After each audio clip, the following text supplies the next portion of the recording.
የሚያማሰው እኮ ምቀኝነት ስላለው አላህ ደግሞ ምን አለ አም يحسدون الناس على ما آتاهم الله من فضل እኔ ባከፋፈልኩት ርዝቅ ነው እናንተ የምትመቀኛኙት አለ ስለዚህ ከማን ጋር የተጣለው ከአላህ ጋር አከፋፋይ አላህ ነው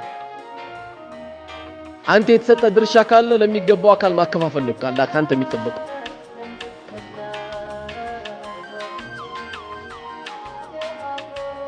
ስለዚህ አላህ ለተለያየ ባሪያ የፈለገውን ሊሰጥ ይችላል ላመነው ላላመነው ላመፀው ላላመፀው አላህ ለፈለገው ይከለክላል ለፈለገው ይሰጣል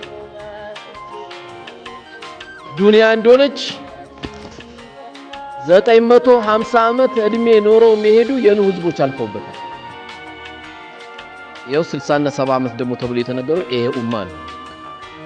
ዛሬ መስጊዳችን 90 የሚያክሉ እድሜ ከተገኙ ማሻአላህ በሉት ጨረሱት ጨፈጨፉት ኮኔ እድሜ የቡሶን የበሉት ነው የሚባለው ግን ያው ዱንያን ጨርሰው አይደለም የሚሄዱት መጥቷት ነው የሄዱት ዱንያ እኛን ትጨርሰናለች እንጂ እኛን ጨርሳትማ ሰዎችን እየጨረሰች ነው የምትወደው እንጂ አንተ ጨርሳት ትውልድ እየተካከዳል እያለ ቂያማ ይቆማል ስለዚህ ማንም ሰው ሐሜት የሚባል ነገር ሲጀምር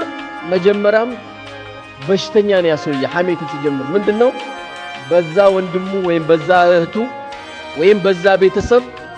የታመመው በሽታ ስላለን ያ በሽታው